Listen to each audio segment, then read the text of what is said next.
우리 각자에게 주시는 하나님 말씀은 사도행전 8장 25절 한 절입니다. 사도행전 8장 25절 한 절입니다. 다 찾으신 줄 알고 이 시간 우리 각자에게 하시는 하나님의 말씀으로 함께 듣겠습니다. 두 사도가 주의 말씀을 증거하여 말한 후 예루살렘으로 돌아갈 때 사마리아인의 여러 촌에서 복음을 전하니라. 아멘. 하나님께서 예루살렘에 있는 교회에 그 스데반의 순교를 인하여 큰 환란이 일어나게 하시고 흩어진 사람 가운데 하나인 그 빌립을 통해서 사마리아 성에 복음을 전하게 하셨고 그 빌립을 통해서 이제 사마리아 성 사람들로 하여금 세례를 받게 하셨죠. 무슨 세례입니까? 무슨 세례였지요? 주 예수의 이름으로 세례받게 한 것이죠. 성경에는 세례가 하나가 아니라 세례를 복수로 표현합니다. 세례들이다 라고 말해요. 히브리서 5장 1절 이하에 쭉 보면 그리스도의 도의 초보를 닦는데 그 중에 하나가 세례들이다 라고 말씀하셨어요. 그럼 세례가 하나가 아니라 여러 개인 것을 보여주시죠. 그래서 복음서에서부터 시작해서 사도행전 8장까지 나오는 세례에 관한 말씀을 살펴보면 세례가 네 가지로 우리에게 보여주셨죠. 그래서 세례를 받게 되는 믿음의 순서를 좀 우리에게 보여주셨는데 첫 번째는 무슨 세례입니까? 세례 요한의 물세례. 두 번째는 전도자 빌립을 통해서 사마리아 성 사람들에게 주었던 주 예수의 이름으로 주는 세례. 이게 두 번째죠. 사도행전 19장에서도요, 사도 바울이 에베소에 올라가서 세례를 주잖아요. 요한의 제자들에게, 세례 요한의 세례만 아는 자들에게 주 예수의 이름으로 세례를 주는 것이죠. 세례가, 세례 요한의 세례가 있고, 또 하나는요, 주 예수의 이름으로 세례를 주는 것이 있지요. 그리고 사도행전 2장 38절에 사도들을 통해서 예수 그리스도 이름으로 세례를 주는 게 있어요. 그리고 마지막에 성령 세례가 있는 것이죠. 마태복음 3장이죠. 세례 요한을 통해서 내 뒤에 오시는 이는 나보다 능력이 많으시니 나는 물론 너희에게 세례를 주지만 그는요 성령과 풀로 너희에게 세례를 주실 것이다 라고 말씀하죠. 그래서 우리가 지난 시간 5일 쭉 살펴봤잖아요. 너무나 중요하기 때문에 오늘 한 번 더 하는데 오전에 잠깐 시간을 할애해서 하는데 오늘 이 시간에는 이제 세례를 베푸는 자들, 누가 세례 요한의 세례를 베풀고 주 예수의 이름으로 세례를 베풀고 예수 그리스도 이름으로 세례를 베풀고 성령 세례는 누가 주시는지 나아가서요. 그러면 세례 요한으로 세례 받는 자들은 어떤 의미가 있는지, 주 예수의 이름으로 세례를 받으면 그들은 또 세례 요한의 세례를 받은 자들과 어떻게 다른지, 예수 그리스도 이름으로 세례를 받는 자들은 또 어떻게 다른지, 성령 세례 받았다는 의미가 무엇인지를 한번 생각해 보려고 합니다. 먼저 물 세례를 베푸는 자, 세례 요한의 물 세례를 베푸는 자들이 있죠. 그래서 처음에 세례 요한의 물 세례는 누가 베풀었습니까? 세례 요한이 베풀었죠. 처음에 누가 베풉니까? 누가 베풀었나요? 세례 요한이죠. 또한 예수님이 살아계실 때 예수님의 제자들이 요단강에서 베푼 것이 무엇이었습니까? 요한의 물세례. 더 나아가서요, 사도행전 18장에 보면 아볼로가 무슨 세례를 베푸는 것입니까? 물세례죠. 사도행전 18장을 봅니다. 사도행전 18장 24절로 25절입니다.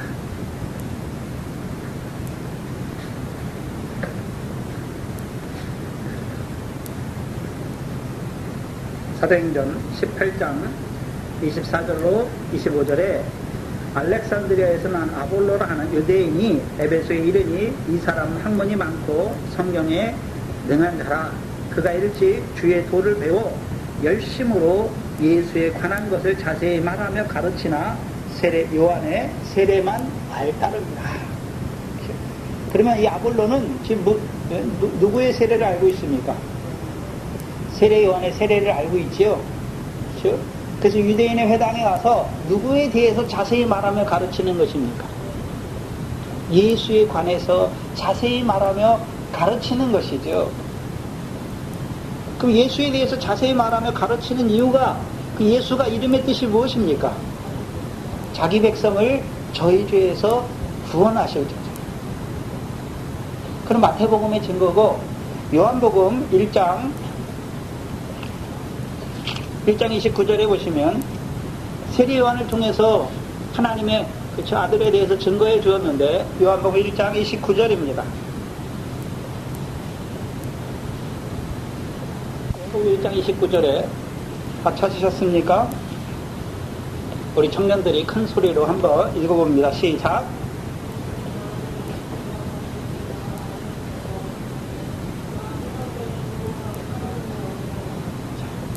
예수를 봤잖아요. 그렇죠? 예수를 봤는데 예수를 보고 세례 요한이 뭐라고 말합니까? 무슨 죄를 지고 가는 사람이라고요? 세상 죄를 지고 가는 하나님의 어린 양이다 라고 말씀하시죠.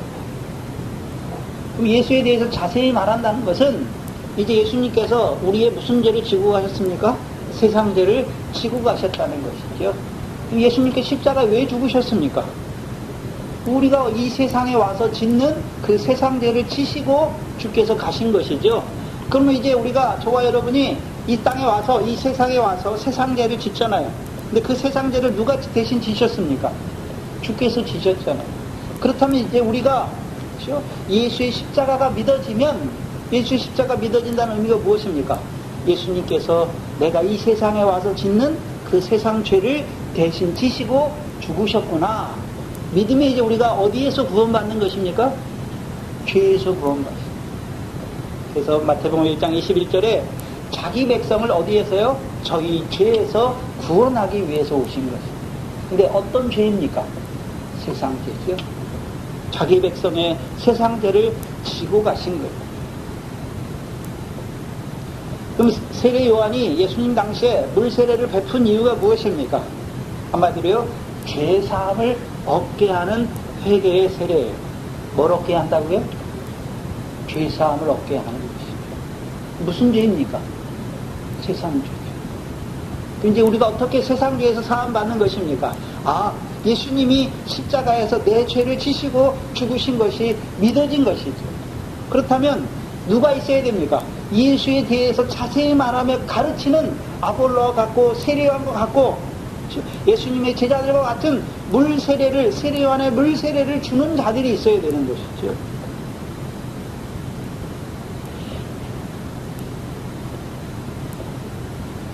전하는 자가 있어야 믿어질 게 아닙니다. 세례 요한의 물세례 주는 자가 있어야 되는 것이죠. 그래서 예수에 대해서 자세히 가르치는 거예요. 그게 뭡니까? 그게 전도예요. 그게 전도란 말이에요. 예수를 알지도 못해요. 자기가 죄인인지 알지도 못하고 살아가는 자들에게 뭐에 대해서요? 예수에 대해서 자세히 말하며 가르치는 게 그게 물세례예요. 물이 뭐냐면 하나님의 생수의 말씀이 뭡니까? 예수가 세상 죄를 지고 나의 세상 죄를 지고 너의 세상 죄를 지고 십자가에 죽으셨다는 것을 말하는 것이죠. 그럼 이제 그것을 듣는 자 중에 다 믿는 게 아니에요. 하나님 믿음을 주셔야 되는 것이죠. 그게 예수가 세상 죄를 지고 우리의 세상 죄를 지시고 십자가에 죽으신 것을 들을 때 믿는 자들도 있고, 누가 봤어? 예수가 언제 죽었어? 내가 무슨 죄인이야? 라고 말하는 사람도 있어요. 그래서 믿어진 자들이 있단 말이죠. 그 사람들은 이제 세상 죄에서 뭐를 받은 것입니까? 구원을 받은 거라고. 그 물세례 주는 자들, 세례 요한에 물세례 주는 자들이 있죠. 그러면 세례 요한 때와 예수님 때 제자들과 아볼로만 물세례 주는 것입니까? 오늘도 우리가 이 교회가 물세례를 줘야 되는 것입니까? 예수를 알지 못하는 아내예요. 예수를 알지 못해요. 그에게 뭐에 대해서 말하는 것입니까? 예수 십자가에 대해서 자세히 말하며 가르치는 거예요. 그게 물세례죠. 그러면 세례요한의 물세례를 받는 자들은 어떻게 되는가? 그걸 봐야 돼요. 어디에서 구원받는 것입니까? 세상 죄에서 구원받는 것. 세상 죄에서 구원받는다는 것은 이 세상 죄로 말미암은 정죄가 없다는 것이죠. 심판이 없다는 것이죠. 그래서 육적 이스라엘의 역사를 보면 모세를 통해서 유월절을 먹고 이 사람들이 이제 홍해를 건너잖아요. 홍해를 건너죠. 근데 그걸 고린도전서 10장에 뭐라고 말씀했습니까?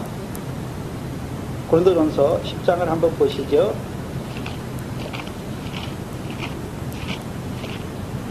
올해 들은 우리 권사님들은 또 물세례에 대해서 다시 물세례 받으라고 가르치는 게 아니에요. 이제 물세례 주는 게 무엇인지 내가 물세례를 베풀어야 되는 것을 보여주시는 것이죠. 그러니까 우리 청년들은 이제 구약의 그 홍해를 건넌 사건이 사도 바울을 통해서 어떻게 신약의 물세례와 이어지는지를 알아야 되는 것이죠. 고린도전서 10장 1절 이하에 보시면 형제들아 너희가 알지 못하기를 내가 원치 아니하노니, 그럼 사도 바울이 고린도 교인들에게 알기를 원하는 것이 무엇이었습니까? 육적 이스라엘이 홍해를 건넌 것이 자기들과 무슨 상관이 있는지를 알기를 원했다는 것이죠. 우리 조상들이 다 구름 아래 있고 바다 가운데로 지나며 모세에게 속하여 다 구름과 바다에서 뭘 받았습니까? 세례를 받았다. 그래서 홍해를 건넌 것을 다른 말로 뭐를 받았다라고 말합니까? 세례를 받았다라고 말하는 거예요. 그리고 그 세례를 받은 자들에게 이제 그들이 광야에 올라오니까 3절 4절에 다 같은 신령한 식물을 먹으며 다 같은 신령한 음료를 마셨으니 이는 저희를 따르는 신령한 반석으로부터 마셨음에 그 반석은 곧 그리스도다라고 말씀하셨어요. 구약의 이스라엘 백성들, 홍해를 건넌 자들에게 하나님이 주시는 양식이 무엇이었습니까? 만나와 반석에서부터 물을 주셨잖아요. 근데 문제는 무엇입니까? 홍해를 건넌 자들이 그 반석에, 그 만나와 반석에서 나오는 물을 신령한 식물과 신령한 음료로 먹지 못하고 육신의 떡으로만 먹은 자들은 다 어디서 죽습니까? 광야에서 다 죽은 것을 보여주십니다. 그렇다면 생각해야 되는 것은 이제 세례요한의 세례를 받은 자들은 이제 어디에서 나온 자들입니까? 애굽에서 나왔어요. 세상죄에서 구원받았단 말이죠. 그렇죠? 그 세상죄에서 구원받았다는 의미가 홍해를 건너죠. 근데 출애굽기 14장에 홍해를 건너니까 하나님께서 뭘 말씀하십니까? 이제 다시는 애굽 사람을 너희가 보지 못하리라 말씀하십니다. 그건 어떤 의미가 있습니까? 예수님이 세례받고 요한에게 세례를 받고 물에 올라오시니까 하늘에부터 무슨 소리가 들립니까? 이는 내 사랑하는 아들이요 내 기뻐하는 자다. 그럼 저와 여러분이 세상에 살 때는 내가 하나님의 백성인지 알지 못했어요. 그러나 이제 예수 십자가가 믿어지니까 하나님이 그 아들을 통해서 나를 세상 죄에서 구원하신 것이 믿어지니까 이제 내가 누구의 아들인지 알고 살아가는 것입니까? 하나님의 사랑하시는 아들이요 기뻐하는 하나님의 백성인 것을 알게 되었단 말이에요. 내가 전에는 하나님이 누군지도 모르고 살았어요. 근데 예수를 통해서 나를 세상 죄에서 구원한 걸 보니까 이제 내가 누구의 사랑하는 아들입니까? 하나님의 사랑하는 하나님의 백성인 것을 알게 된 거예요. 그럼 이제 전에는 내가 세상에서 세상에 속한 사람으로만 살았어요. 근데 이제 세상에 속한 나는 죽고 하나님의 백성으로 살게 되는 거예요. 그게 하나님의 백성의 자각이에요. 여러분도 저는 예수 믿기 전에는 하나님이 어디 있습니까? 세상에서 나서 그냥 세상대로 열심히 살다가 죽는 줄 알았는데 예수를 증거하는 자들을 만나니까 아 예수님이 내 죄를 위해서 그 아들을 보내셨구나. 그게 믿으니까 내가 누구 백성입니까 이제? 하나님의 사랑하심을 받은 백성이 되었구나. 그걸 알게 되는 거예요. 그래서 애굽에서 내 아들을 부르시는 거예요. 왜요? 애굽에 있어도 하나님의 아들이기 때문에 부르신 것입니다.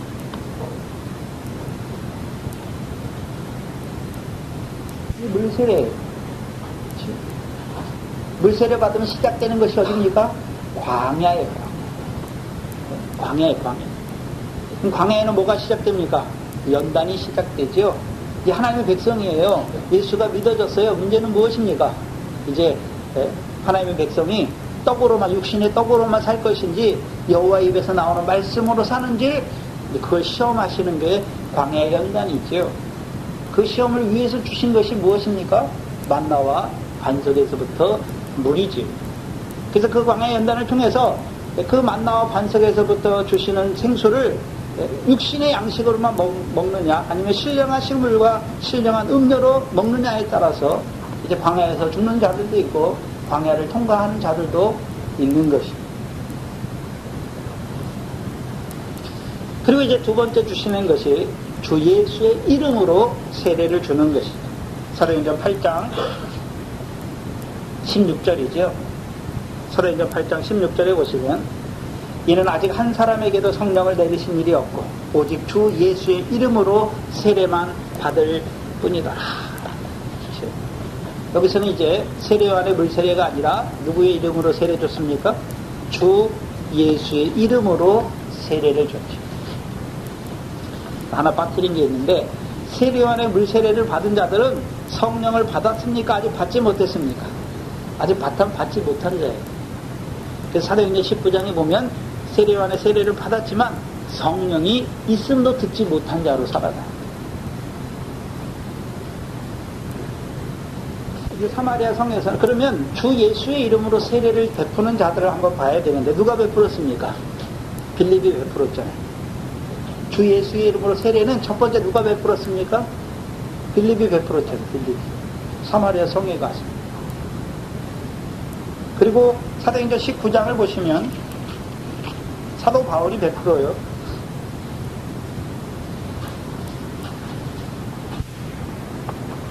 사도행전 19장 1절 이하에 아볼로가 고린도에 있을 때에 바울이 윗지방으로 다녀 에베소에 와서 어떤 제자들을 만나매 가로되 너희가 믿을 때에 성령을 받았느냐? 가로되 아니라 우리는 성령이 있음도 듣지 못하였노라. 바울이 가로되 그러면 너희가 무슨 세례를 받았느냐? 대답하되 무슨 세례라고요? 요한의 세례. 그럼 생각해 봐야죠. 이 사도 바울이 그렇죠? 지금 아볼로는 고린도에 있고 그렇죠? 사도 바울은 어디 올라갔습니까? 에베소에 갔더니 믿는 자들이 있단 말이죠. 어떤 제자들이 있어요. 그렇죠? 그 제자들을 만났잖아요. 그럼 이 제자들은 누구를 통해 제자가 되었습니까? 아볼로를 통해서 제자가 됐죠. 아볼로가 에베소에서 뭐 했습니까? 회당에 들어가서 예수에 관해서 자세히 말하며 가르쳤잖아요. 그래서 그 아볼로의 가르침을 통해서 그 예수가 믿어진 자들은 이제 누구의 제자가 되었습니까? 세례요한의 세례를 받은 세례요한의 제자들이 된 것입니다.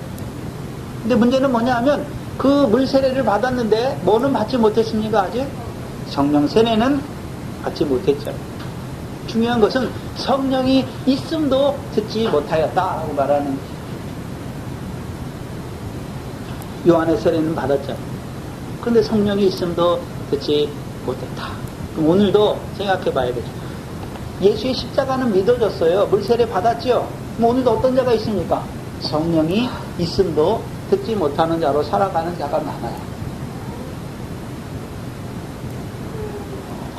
성령이 있음도 듣지 못했다는 것을, 그럼 오늘날 성령 시대인데 성령이 없다는, 신약에서는 이제 신약의 교회에서는 다 성령을 말하잖아요. 근데 성령이 있음도 듣지 못했다는 말은 한마디로 성령이 자기와 무슨 상관이 있는지 알지 못하는 자로 살아간다는 말이에요. 4절에 보시면 바울이 가로되 요한이 회개의 세례를 베풀며 백성에게 말하되 내 뒤에 오시는 이를 믿으라 하였으니 이는 곧 누구라 말합니까? 예수라. 분명히 생각해 봐야 되죠. 분명히 예수에 대해서 아볼로를 통해서 물세례를 받았는데 사도 바울을 통해서 또 예수를 증거하잖아요. 근데 여기서는 어떤 예수입니까? 물세례 뒤에 오시는 예수잖아요. 그렇죠? 요한이 4절에 요한이 회개의 세례를 베풀며 백성에게 말했잖아요. 그 회개의 세례를 받은 백성들에게, 이제 물세례 받은 백성들에게 뭘 말했습니까? 내 뒤에 오시는 이에 대해서 말했죠. 그럼 내 뒤에 오시는 일은 나보다 능력이 많으심에 나는 그의 신들매도 감당치 못하겠노라고 말씀하시고, 나는 물론 너희에게 세례를 주시만 그는 무엇으로 세례 줄 자인 것을 보여주십니까? 성령으로 세례 줄 자인 것을 보여주시는 것이죠. 그럼 여기서 예수는 자기 백성을 저희 죄에서 구원하신 예수입니까? 성령 세례 주실 예수를 말하는 것입니다. 성령 세례 주실 예수를 말하는 것입니다. 사도행전 여기 잠깐 펴놓으시고 사도행전 2장입니다.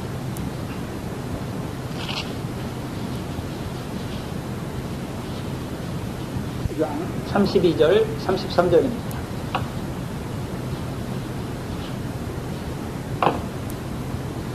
(32절) 33절에 이 예수를 하나님이 다시 살리신지라 우리가 다 이 일의 증인이로다. 여기서 말하는 예수는 이제 십자가에 죽으신 예수를 말합니까? 부활하신 예수를 말하고 있습니까? 부활하신 예수를 말하는 거예요. 그래서 여러분이 성경을 볼 때 예수를 말할 때 십자가에 죽으신 예수를 말하는 것인지 부활하신 예수를 말하는 것이 다 달라요. 그럼 십자가에 죽으신 예수는 뭐 때문에 죽으셨습니까? 우리의 세상 죄를 지고 죽으셨죠. 그럼 부활하신 예수님은 어떤 의미가 있습니까? 33절에 하나님이 오른손으로 예수를 높이셨다는 것은 부활하게 하셨다는 거예요. 그가 부활하신 예수가 약속하신 성령을 아버지께 받아서 너희 보고 듣는 이것을 부어주시는 것이죠. 그럼 부활하신 예수는 무엇을 부어주시는 예수입니까? 약속하신 성령을 아버지께 받아서 누구에게요? 누구에게 부어주십니까? 누구에게 부어주시나요? 부활하신 예수를 믿는 자들에게 부어주시는 것이죠. 그렇다면 사도행전 19장 다시 가서 보시면 4절에 바울이 가로되 요한이 회개의 세례를 베풀며 백성에게 말하되 내 뒤에 오시는 이를 믿으라 하였으니 곧 예수라. 무슨 세례 베풀 예수입니까? 성령 세례를 베푸시 예수를 믿으라 말하는 것입니다. 저희가 듣고 주 예수의 이름으로 세례를 받은 것이죠. 즉, 주 예수의 이름으로 세례를 받았잖아요. 그리고 6절에 바울이 그들에게 안수함에 성령이 그들에게 임함으로 방언도 하고 예언도 하니 모두 12사람쯤 되니라 말씀하는 것입니다. 생각해 봐야죠. 그럼 사마리아 성에서 그렇다면 빌립이 주 예수의 이름으로 세례를 베풀었죠. 여기서 말하는 주는 어떤 주를 말하는 것입니까? 주 예수다라고 말할 때는 여기서 주는 사도행전 2장 36절에 2장 36절에 그런즉 이스라엘 온 집이 정령이 알지니 너희가 십자가에 못 박은 이 예수를 하나님이 뭐가 되게 하셨습니까? 주와 그리스도가 되게 하셨다. 그래서 지금 빌립이 증거하는 주 예수, 그럼 주는 십자가에 죽으신 예수를 말하시는 것입니까? 그 예수를 하나님이 주와 그리스도가 되게 하셨다라고 말하는 것입니다. 그 예수를 하나님이 다시 살리셔서 주가 되게 하셨다는 것이죠. 그럼 한마디로 예수가 주시다라고 증거하는 것이죠. 예수가 주시다라는 의미는 히브리서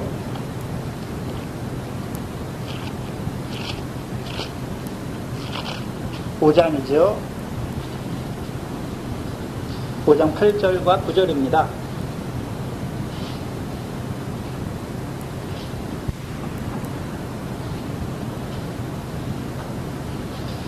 8절에 그가 아들이시라도 받으신 고난으로 순종함을 배워서 온전하게 되었은즉 자기를 순종하는 모든 자에게 영원한 구원의 근원이 되시는 것이죠.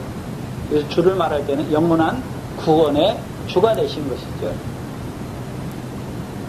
근데 앞부분을 읽어야 돼요. 14절에 보시면 히브리서 4장 14절에 뒤에 영원한 구원의 주라고 말했는데 14절에 보시면 4장 14절에 그러므로 우리에게 큰 제사장이 있으니 승천하신 자 곧 하나님 아들 예수시라.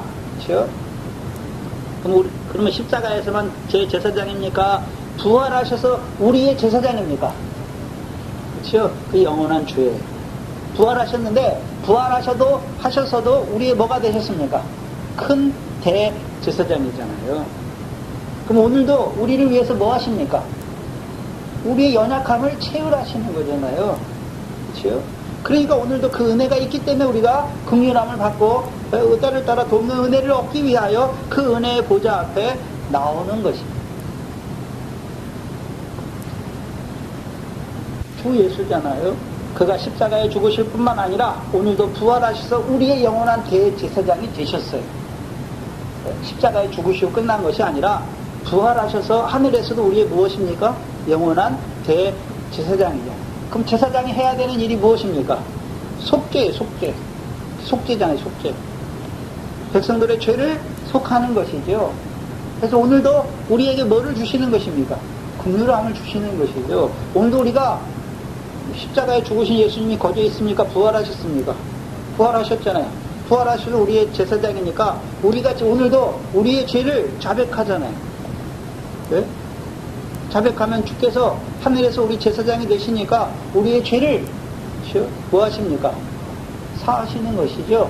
그는 미쁘고 의로우사 우리가 우리의 죄를 자백하면 저는 미쁘고 의로우사 우리 죄를 사하시고 우리를 깨끗게 하시는 것이죠.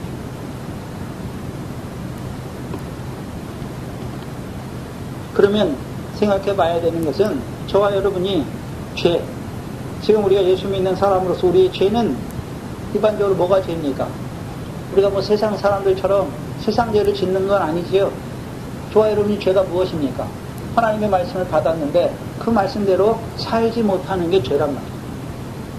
형제를 사랑하라 했는데 미워한단 말이죠. 네?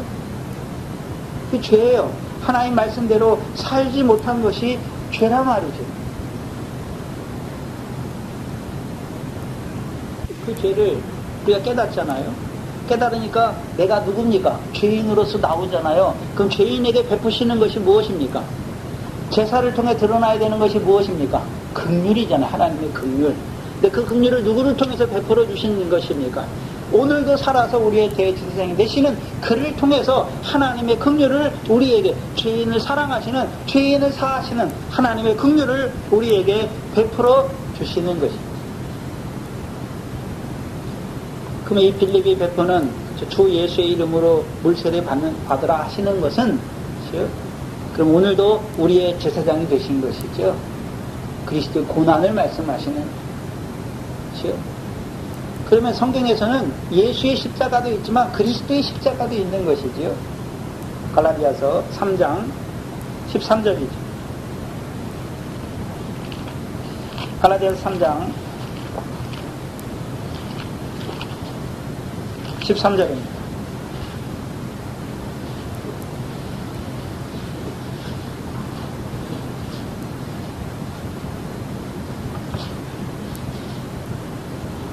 히터 온도지만 2도만 내려주시래요.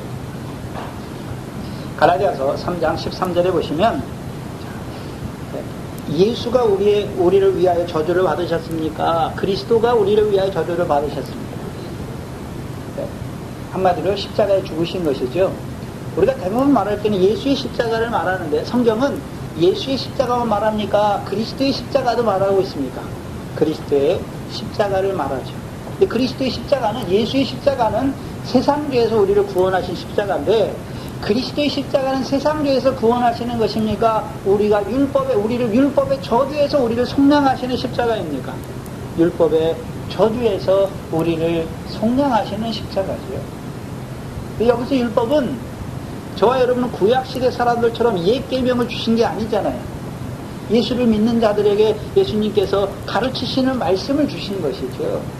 그 말씀을 받은 것이죠. 그런데 그 말씀대로 살지 못해요. 그래서 예수님께서는 율법을 온전케 하시잖아요. 그리고 이제 우리에게 주시는 계명, 율법, 뭐하게 위하여 주신 율법입니까? 율법을 지켜서 천국 가라고 주시는 것이 아니라 천국에서 하나님의 나라에서 큰 자가 되게 하시기 위해서 주신 율법이잖아요. 더 나은 의. 하나님 나라에서 큰 자가 되게 하시기 위해서 우리에게 주신 더 나은 의죠. 근데 우리가 그걸 지킵니까? 지키지 못하는 거예요. 지키지 못하는 것이.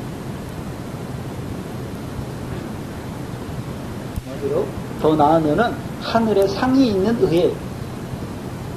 근데 그 말씀을 들었지만 우리가 지키지 못하는 것이.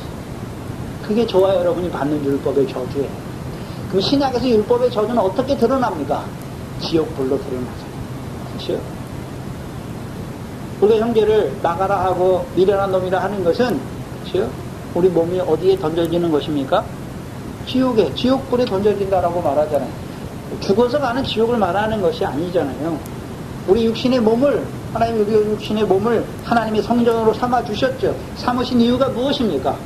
성령의 열매를 맺는 자로 세우시기에 삼으셨는데, 오늘도 성령의 열매가 없는, 꺼지지 않는 그 불의 역사를 이루는 것이지요. 세상에는 꺼지지 않는 불이 없어요. 이 세상에는 불이 붙으면 태울 거 다 태우면 꺼진단 말이죠. 꺼지지 않는 불은 이 세상에 있는 불입니까? 호화로 연락한 부자가 갔던 음부의 불꽃입니까? 음부의 불꽃이에요. 음부의 불꽃. 그럼 보이지 않는 세계에서 영원히 불타는 것이 이제 꺼지지 않는 불입니까? 뭐가 불타겠습니까? 보이는 뭐가 불타는 게 아니에요. 하나님께서 우리를 이 땅에 보내시고 나서 상과 영광을 준비하신 것이 아닙니다. 저와 여러분이 이제 그 상과 영광에 합당한 결실과 열매를 맺어야 되는데, 오히려 어떤 자가 되는 것입니까? 형제를 사랑하면 성령의 열매인데, 그 영광을 더하는 열매인데, 우리 형제를 미워하고 판단하고 정죄하잖아요. 살인한단 말이죠. 열매가 있습니까? 없습니까? 없잖아요.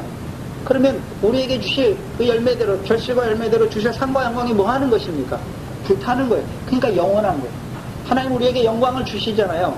우리가 아들이니까, 하나님의 아들이니까, 아버지 하나님의 유업을 얻잖아요. 근데 하나님은 이 세상에 있는 뭐 이런 걸 갖고 계신 분이 아니잖아요. 영광의 하나님이잖아요. 우리에게 뭘 주시기 원하는 것입니까? 아들에게 영광을 기업으로 주시는 것이죠. 그렇죠? 근데 우리가 그 영광에 합당한 결실과 열매가 없이 오히려 미워하는 어둠을 위한 열매를 맺으면 뭐가 불타는 것입니까? 나를 위해 예비하신 그 상과 영광이 불타요. 근데 하늘에 있는 상과 영광, 이 세상에 있는 상과 영광은 얼마 지나면 없어져요. 근데 하늘에 있는 상과 영광은 없어지는 것입니까? 영원한 것입니까? 영원한 것이 불타는 거예요. 그러니까 영원한, 꺼지지 않는 불이죠.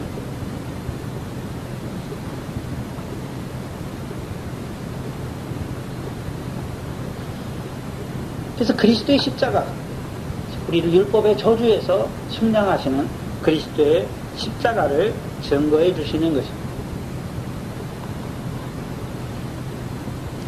특별히 왜 사마리아 성입니까?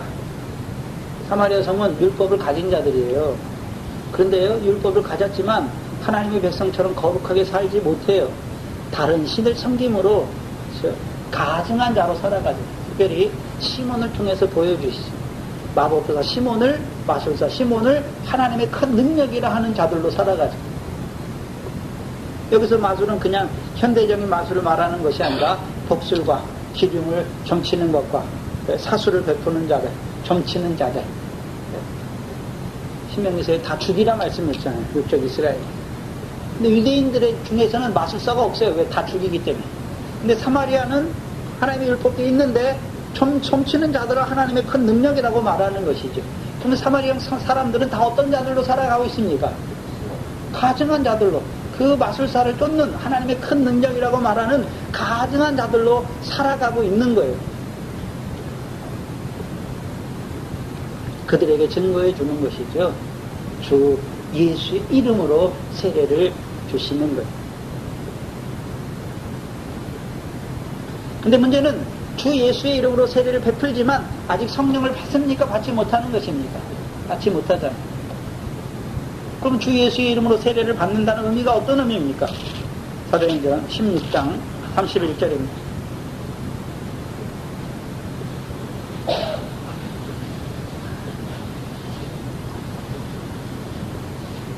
사도행전 16장 31절이죠.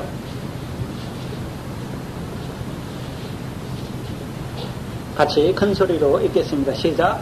가로되 주 예수를 믿으라. 그리하면 너와 내 집이 구원을 뭐를 얻게 하시는 것입니까? 구원을. 예수의 십자가는 어디에서 구원입니까? 세상 죄에서. 그리스도의 십자가는 어디에서입니까? 세상 죄뿐만 아니라 율법의 저주에서 속량하시는 십자가입니다.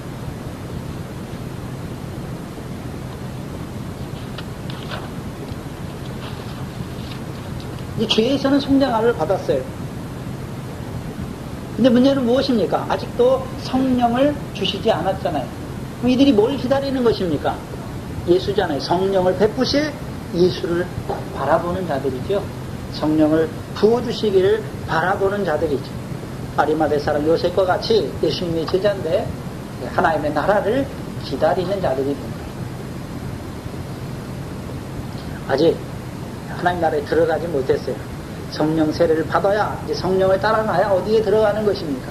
하나님 나라에 들어간다. 그럼 주 예수의 이름으로 세례를 받은 자들은 한마디로 하면 요한복음 3장에 하나님의 나라를 본 자들이 된 거예요. 봤어요 이제. 어디에 들어가기를 원할까 이 사람들은? 하나님의 나라에 들어가기를 원하는 것이. 그럼 하나님 나라에 들어가려면 이제 뭐를 따라놔야 되는 것입니까?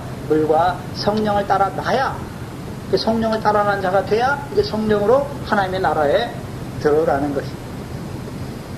그러니까 이 사마리아 성에 이 빌립 전도자 빌립을 통해서 주 예수의 이름으로 물세례 주게 하시고 이제 누구를 통해서요? 사도들을 통해서 그 사마리아 주 예수의 이름으로 세례를 받은 자들에게 성령 받기를 기도하고 안수함으로 그들에게 성령을 주시는 것입니다. 이 사마리아 성. 세 번째는요, 사도행전 2장 38절이죠.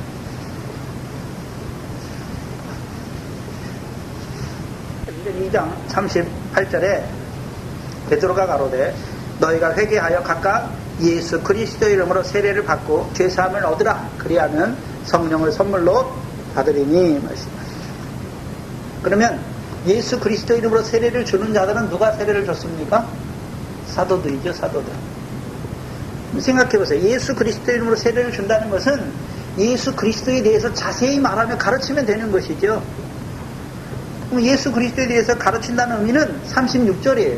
그런즉 이스라엘 온 집이 정령이 알아라 라고 말하는 것이죠. 너희가 십자가에 못 박은 이 예수를 하나님이 뭐가 되게 하셨다고요? 주와 그리스도가 되게 하셨다. 그래서 특별히 그리스도라고 말할 때에는 예수가 십자가에서 고난받았잖아요. 그럼 선지자를 통해서 고난, 십자가, 그리스도의 고난만 말씀했습니까? 영광에 들어가실 것도 말씀했습니다. 영광에 들어가신 그리스도죠. 기름 부음 받은 자예요. 주와 그리스도가 되셨잖아요. 하늘에 들어가서 영원한 우리의 구원의 주가 되셨을 뿐만 아니라 그리스도가 되셨다. 영광 받으신 주가 되었다라는 것이죠. 그럼 영광 받으신 그리스도께서 하시는 일이 무엇입니까? 우리를 영광의 보좌 우편으로 인도하시기 위해서 우리에게 뭘 부어주시는 것입니까? 아버지의 약속하신 성령을 아버지 하나님께 받아서 우리에게 성령을 부어주시는 거예요. 그래서 성령 세례는 제자들이나 세례 요한이나 아볼로 사도들이 주는 게 아니에요. 사도들은 예수 그리스도를만 세례를 주는 거예요. 그럼 그 세례를 받는 자들은 이제 죄사함을 받고 성령을 뭘로 받는 것입니까? 선물로. 누가 주시는 것입니까? 예수 그리스도를 믿는 자들에게 누가요? 그리스도께서 성령을 부어주시는 것입니다. 그럼 성령을 그러면 반대로 성령 세례를 받은 자들은 어떤 자들이 되었습니까? 사도행전 2장 40절이죠. 사도행전 2장 40절로 또 여러 말로 확증하며 권하여 가로되 너희가 이 패역한 세대에서 뭘 받았습니까? 구원을 받은 것. 생각해야 돼요. 물세례는 세상죄에서 구원받는 것이죠. 주 예수의 이름으로 세례는요, 세상죄뿐만 아니라 율법의 저주에서도 구원받는 것이죠. 그러면 예수 그리스도의 세례를 베풀고 성령을 선물로 받는 자들은 이제 어디에서요? 패역한 세대 가운데서 구원받는 거예요. 패역한 세대에서 구원받는다는 의미가 어떤 의미일까요?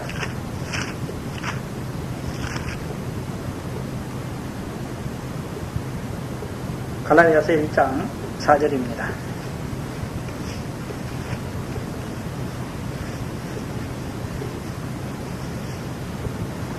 갈라디아서 1장 4절이죠.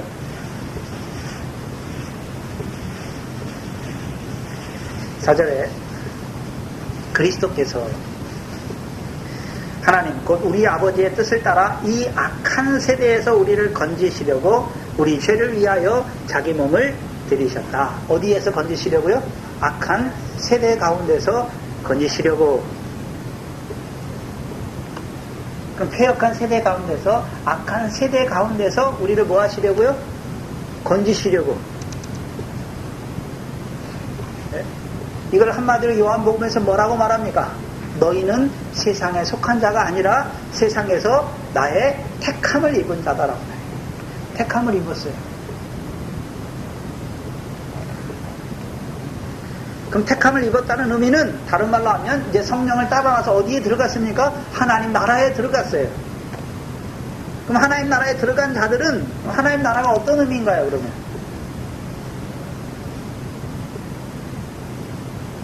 우리가 지난 시간에 그렇죠? 부자 청년, 예수님께 나왔던 부자 청년, 영생을 얻기 위해서 예수님께 나왔던 부자 청년이 있잖아요.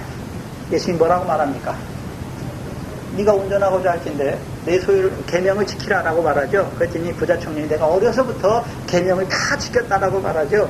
예수님께서 내가 운전하고자 할 텐데 내 소유를 팔아 가난한 자를 주라. 그리하면 하늘에서 보화가 내게 있을 것이다 라고 말했죠. 근데 부자가 근심하며 물러가요. 그러니까 예수님께서 그 부자에 대해서 제자들에게 말씀하시죠. 부자는 천국에 들어가기 어렵다라고 말씀하시고, 부자가 바늘기로 들어가는 것보다, 그렇죠, 낙타가 바늘기로 들어가는 것보다 부자가 하나님 나라에 들어가기가 어렵다라고 말씀했어요. 천국은 하나님 나라를 말하는데 죽어서 가는 천국이 아니죠. 우리를 성령을 따라나게 하신 이유가 무엇입니까? 성령 세례 주시는 이유가 무엇입니까? 하늘에 보화가 있는 것을 알게 하시는 거예요. 그럼 어디를 보는 자가 되었습니까? 이제 천하만국의 영광을, 전에는 예수 믿지만 여전히 천하만국의 영광을 보는 자로 살았어요. 그런데 이제 성령 세례 받으니까 천하를 보는 것입니까? 하늘 위에 아버지 하나님께서 갚으시는 그 상과 영광을 바라보는 자가 되는 거예요. 그게 세상에서 주의 택함을 입은 거예요.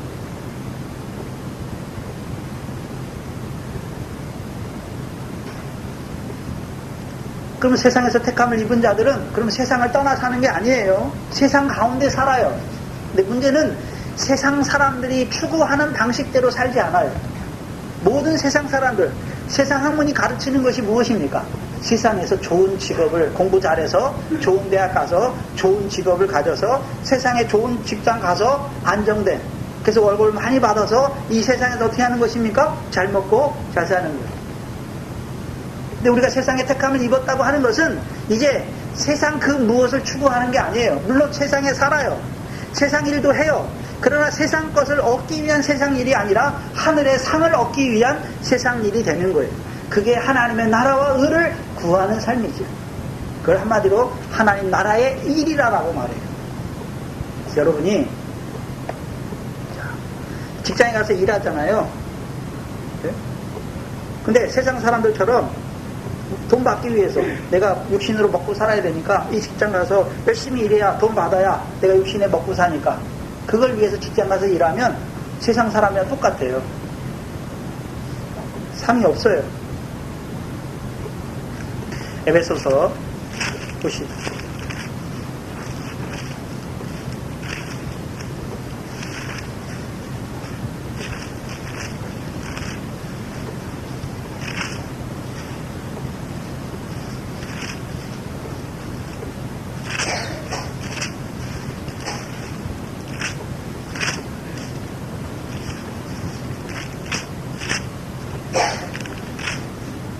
빌립보서 골로새서 3장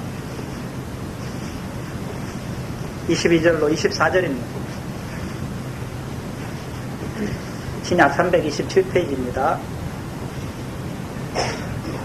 종들아, 생각해 봐야 돼요. 사도 바울이 살던 시대는 1세기 BC 1세기예요. 우리나라로 말하면 1세기가 어느 정도일까요? 삼국시대가 시작하기 전이에요. 고조선이 끝나고 삼국시대가 시작하기 전. 우리나라 역사도 없어요. 그때 1세기니까 BC 1세기니까 100년 전이니까 사도바울이 64년에서 68년 사이에 죽으니까 사도바울이 회심한 게 거의 34년 정도가 되니까 그 사이잖아요. 그럼 이때는 종이 있자. 로마 시대니까 어떻습니까? 종이 있단 말이죠. 근데 지금 현대 사회는 종이 있습니까? 없습니까? 그럼 누가 종입니까? 사장에게 고용된 직장 사는 사람들이 다 종이에요. 그렇죠? 종도라 모든 일에 육신의 상전들에게 순종하되 사람을 기쁘게 하는 자와 같이 눈가림만 하지 말고 오직 주를 두려워하며 성실한 마음으로 하라. 여러분이 세상 일을 할 때 여러분 상사나 누구 눈에 보이도록 그 사람 볼 때는 열심히 하고 안 보면 놀고 그렇게 하라는 게 아니에요. 주를 두려워하는 마음으로 하라는 것이죠. 23절에 무슨 일을 하든지 마음을 다하여 주께 하듯 하고 사람에게 하듯 하지 말라라는 거예요. 왜요? 24절 이는 유업의 상을 주께 받을 줄 알미니 너희는 주 그리스도를 섬기는 자들이다. 우리가 세상에서 주의 택함을 입은 자인데 그럼 택함을 입은 자로 세상의 직장에 가서 일하는데 뭐 때문에 일하는 것입니까? 주께 하듯이 하는 거예요. 돈 벌기 위해서 하는 것이 아니라 주께 하듯이 마음을 다하여 하는 것이 왜요? 유업의 상이 주께 있으니까. 그래서 세상 일도 돈을 벌려고 가서 일하는 것은 아무것도 상이 안 돼요. 그러나 주께 하듯이 마음을 다하여 하는 거예요. 두렵고 진실한 마음으로 하는 거예요. 그게 다 무엇입니까? 상이란 말이에요. 여러분이 가정생활 하시잖아요. 전에는 예수 믿기 전에 그냥 육신의 기쁨, 육신의 사랑 가지고 살았어요. 그런데 이제 그리스도를 믿게 되니까 아내를 사랑할 때 어떻게 합니까? 그리스도께서 교회를 사랑하듯이 남편이 아내를 뭐 하는 것입니까? 사랑하는 거예요. 그 열매예요, 열매. 저는 예수 믿기 전에는 내가 낳은 내 자식이었어요. 그러니까 육신만 키웠어요. 그래 이제는요 하나님의 자녀잖아요. 주의 교훈과 훈계로 양육하는 것이죠. 그럼 뭐가 있습니까? 상이 있는 거예요. 왜요? 내 자식 키운 것이 아니라 하나님의 자녀를 키웠기 때문에 상이 있는 것이죠. 그럼 오늘 우리를 세상에서 주의 택함을 입은 자로 세우신 이유가 무엇입니까? 더 큰 상을 얻게 하시고 많은 상을 얻게 하시기 위함이잖아요. 문제는 무엇입니까? 택함을 입은 자라는 걸 알아야 돼요. 우리가 이 땅에 살지만 세상을 추구하는 자가 아니라 그 나라와 의를 구하는 자로 살아가야 하는 것이죠.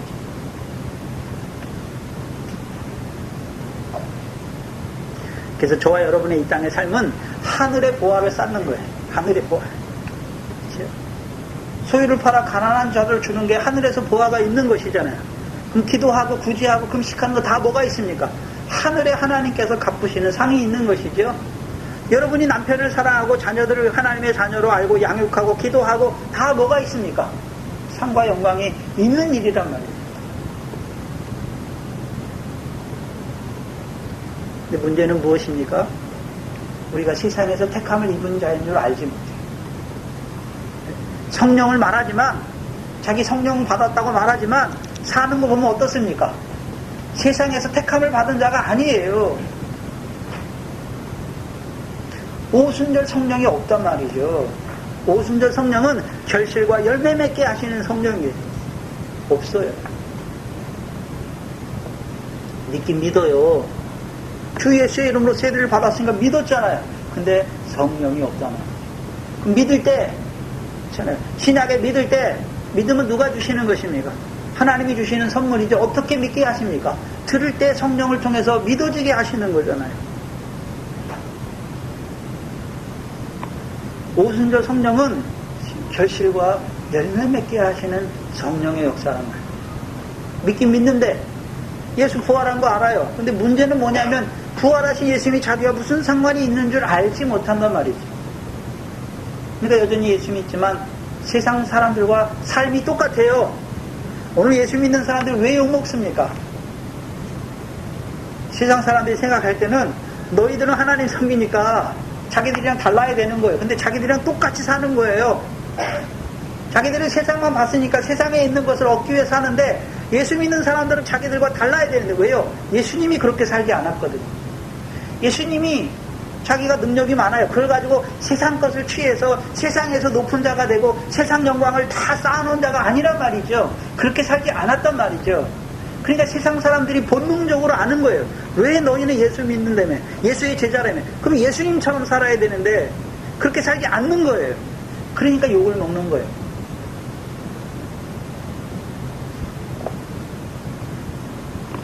우리 각자 때문에 하나님이 욕을 먹으신단 말이에요.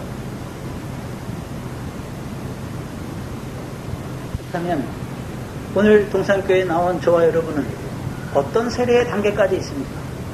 아직도 세례요한의 물세례를 받아서 광야에서 육신의 목숨을 위해서 무엇을 먹을까 마실까 염려하는 자로 살아가십니까? 아니면 좀 더 자라가서 주 예수의 이름으로 세례를 받고 이제 하나님의 나라를 기다리는 자입니까?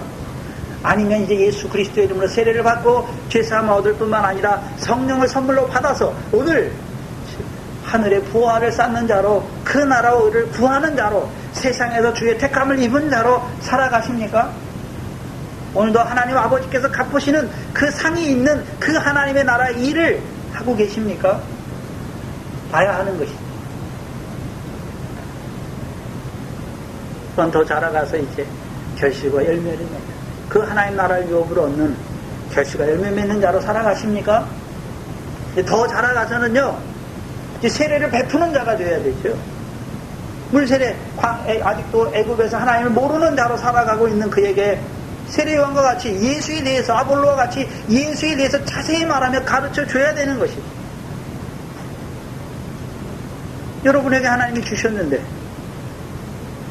물세례를 베풀 예수에 대해서 알게 하셨잖아요. 그럼 알지 못하는 자에게 뭐 해야 되는 것입니까? 예수에 대해서 자세히 말하며 가르쳐 줘야 되는 것이죠. 또한 물세례 받았지만 여전히 율법을 받았지만 여전히 사마리아 성도들처럼 가증한 자로 세례요한의 세례를 받은 성령이 없는 자로 살아가는 성령이 없으니까 어디를 보지 못하는 것입니까? 하늘의 것을 보지 못하니까 여전히 그러면 어디 걸 보겠습니까? 예수 믿으면서도 예수 믿으면서 세상에서 복받는 것 그것만 바라보는 그 광야에 살아가는 더 나아가서 율법 아래서 하나님과 재물을 겸하여 섬기고 사마리아 사람들처럼 가증한 자로 살아가는 그들에게 주 예수의 이름으로 세례를 베풀어야 하는 것이죠. 더 자라가서는 사도들과 같이 예수 그리스도의 이름으로 세례를 베푸는 것이죠. 우리는 거기까지예요. 성령 세례는 누가 주십니까? 그리스도께서 주시는 거예요. 동산교회가 해야 되는 것이 무엇입니까? 제자를 삼는 거예요. 먼저는 세례요한의 물세례 줘서 세례요한의 제자를 삼는 것이고 그들에게 주 예수의 이름으로 세례를 주는 것이고 이제 사도들과 같이 예수 그리스도 이름으로 세례를 줘서 성령을 따라 나서 이제 예수님의 제자로 세우는 거예요. 패역한 세대 가운데서 구원을 얻은 자로 주의 택함을 입은 자로 위의 것을 바라보는 자로 세워야 하는 거예요. 그게 교회예요. 동산교회 나왔잖아요. 지금 세례들에 대해서 말씀해 주시죠. 그러면 나는 예수 믿는데 나는 지금 어떤 세례를 받은 자로 살아가고 있는가 봐야 하는 것이죠. 예수 믿는데 위에 게 안 보여요. 그러니까 여전히 예수 믿지만 어디 걸 구하겠습니까? 세상의 영광을 구하는 자가 돼요. 그건 아직 성령 세례를 받지 못했다는 거예요. 성령 세례를 받으면 성령은 오시면 세상 것을 보여주는 게 아니에요. 성령은 어디서 왔습니까? 영광 받은 주님께서 보내셨잖아요. 그러면 그 성령이 오시면 우리에게 뭘 보여주신다고 말씀했습니까? 주의 영광을 보여주시는 거예요. 요한복음 16장이지요.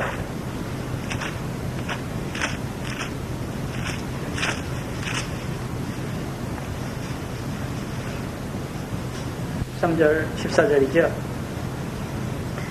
요한복음 16장 13절 14절입니다.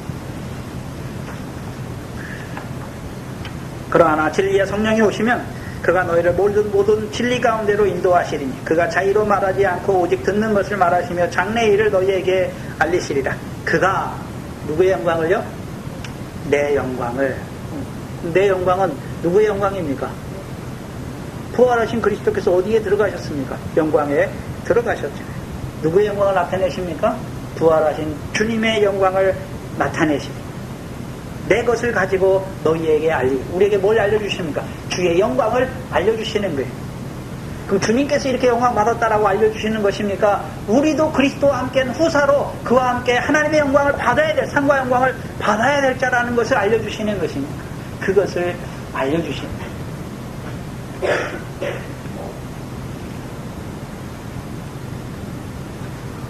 그 사마리아 성읍에 하나님께서 전도자 빌립을 보내셔서 주 예수의 이름으로 세례를 베풀게 하시고 이제 사도들로 성령 받기를 위하여 기도하게 하시고 안수를 통해 성령을 선물로 주셔서 이제 그 사마리아 성도들도 성령을 따라난 하나님 나라의 백성으로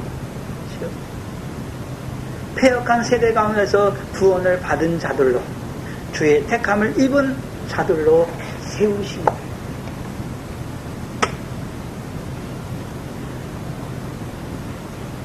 그들에게 오늘 본 8장 25절에 보시면 두 사도가 주의 말씀을 증거한 후에 누구에게 증거했습니까? 두 사도를 통해서 성령 세례를 받은 것이죠. 그럼 성령 세례를 받은 자들에게 이제 두 사도를 통해서 뭘 증거해 주시는 것입니까? 주의 말씀을 증거해 주시는 거죠. 빌립은 딱 거기까지예요. 빌립은 주 예수의 이름으로 세례 주는 거기까지예요. 즉 그들에게 사도들을 통해서 성령을 안수를 통해서 성령을 세례 받게 하시고 이제 성령 세례 받은 그들에게 사도들을 통해서 뭘 증거해 주십니까?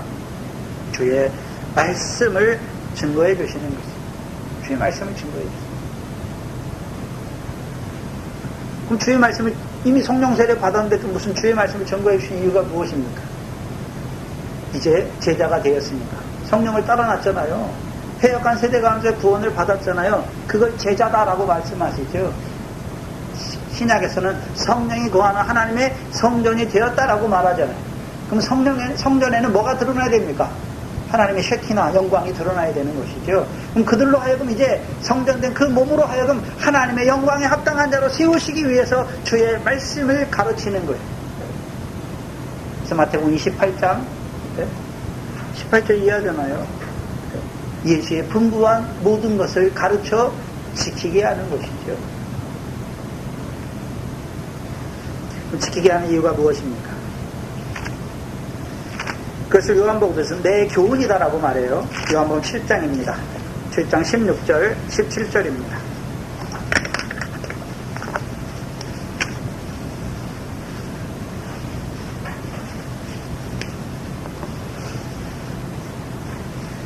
요한복음 7장 16절 17절이죠. 예수께서 대답하여 가라사대 내 교훈은, 그럼 예수님이 제자들에게 분부한 가르친 모든 것은 한마디로 뭐라고 말합니까? 교훈이다라고 말하죠. 그래서 성경에는 사두개인의 교훈, 바리새인의 교훈, 헤롯의 교훈이 있지요. 예수님도 교훈이 있어요.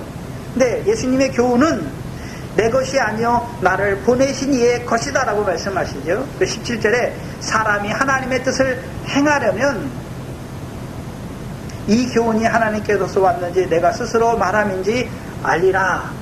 그럼 교훈을 주시는 이유가 무엇입니까? 예수님께서 내 교훈을 주시는데 아버지께서 주신 것이잖아요. 그럼 그 교훈을 주시는 이유가 무엇입니까? 그 교훈을 받은 자들이 이제 하나님의 뜻대로 살게 하려고, 하나님의 뜻대로 사는 것이잖아요. 그래서 마태복음 12장 48절 이후에 누가 내 형제의 자매의 모친입니까? 하늘에 계신 내 아버지의 뜻대로 행하는 자가 내 형제의 자매의 모친이다라고 말씀하시는 거예요. 그럼 예수님의 가르침은 즉 복음을 통해서 이들을 패역한 성령 세례 주어서 패역한 세대 가운데서 구원을 받게 할 뿐만 아니라 이제 하나님 나라 백성으로 세울 뿐만 아니라 그들로 하여금 이제 이 땅에서 어떻게 살게 해요? 하늘에 계신 아버지의 뜻대로 행하는 자들로 살게 하기 위해 주신 것이 교훈이에요. 하나님의 뜻이 무엇입니까? 네? 하나님의 뜻이 무엇입니까? 네?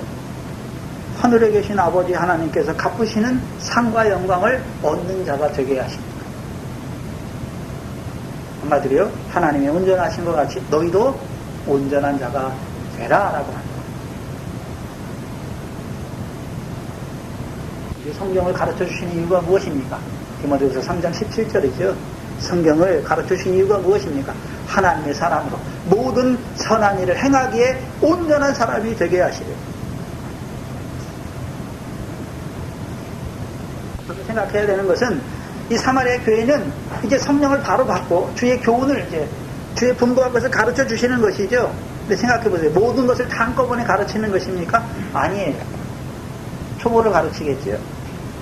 그럼 뭘 가르쳤을까요? 제 믿음대로는 산상수훈의 말씀을 가르치세요. 그렇죠? 마태복음 9조에서도 마태복음 4장에 복음으로 부르시잖아요. 복음으로 부르신 제자들이 체험의 산에 올라가서 예수님께서 그들에게 가르쳐 주신 것이 무엇입니까? 제자들에게 첫 번째 가르침이 무엇입니까? 심령이 가난한 자는 복이 있나니 쭉 말씀해서 산상수훈의 말씀을 가르치죠. 산상수훈을 한마디로 하면 무엇입니까? 그 나라와 의를 구하라는 거죠. 하나님의 나라와 의를 구하라는 거예요. 그럼 하나님의 나라와 의를 우리가 구하는 것입니까? 하나님께서 하나님 나라의 복을 우리에게 주셔서 하늘의 상을 얻는 자로 세워주시는 것입니까? 복을 주셔서 하나님 나라의 복을 주셔서 우리를 하늘의 상이 큰 자로 세워가시는 것입니다. 그리고 돌아가면서요, 사마리아 여러 촌에 여러 마을에 복음을 전하는 것입니다. 그럼 사도들이 전하는 복음은 어떤 복음입니까? 빌립처럼 주 예수의 이름으로 세례를 베푸는 것입니까? 예수 그리스도 이름으로 세례를 베푸는 것입니까? 예수 그리스도 이름으로 세례를 베푸는 것입니다. 그래서 그 사마리아 성읍에도 이제요, 죄사함을 얻게 하는 세례가 아니라요, 생명의 도를 얻게 하는 세계의 세례가 전파되게 하시는 거죠. 생각해 봐야 돼요. 사마리아인의 행위를 볼 때는 어떻습니까? 율법을 받았으면서도 하나님의 백성이에요, 분명히. 그런데 다른 다섯 가증한 신들을 섬긴다고 하는, 그래서 마술하는 자들을 따라 살아가는 자들이에요. 가증한 자들로 살아가는 자들이죠. 그럼 하나님이 그들의 행위를 보시고 하나님이 구원하신 것입니까? 아니잖아요. 가증함에도 불구하고 하나님이 그들을 은혜로 부르신 것이죠. 그렇다면 이방인 우리는 어떻습니까? 좋아요, 여러분. 율법도 없었어요. 가증한 게 뭔지도 모르고 살았어요. 그런 우리를 하나님이 부르신 것입니다. 로마서 1장입니다.